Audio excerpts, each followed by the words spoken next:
Storytelling. You can Google so many different effective ways to tell stories, but I think there are three main elements you want to kind of keep in mind to make the most impactful stories as possible. And that is your enticing moment. What is something that you've created at the very beginning that's going to keep people and hook them for the next 3 minutes, 30 seconds, or 2 hours of your film? You got to think of something that's going to want to grab people right away. And that brings me to number two.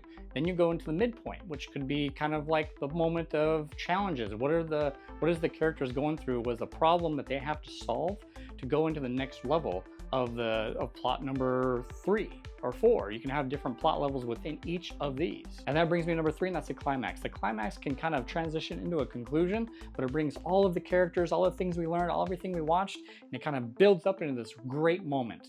So the climax is very important in my opinion, but also kind of goes into that conclusion. What is something that you want to conclude your story with that maybe ties to the beginning, or maybe there's some type of surprise element there.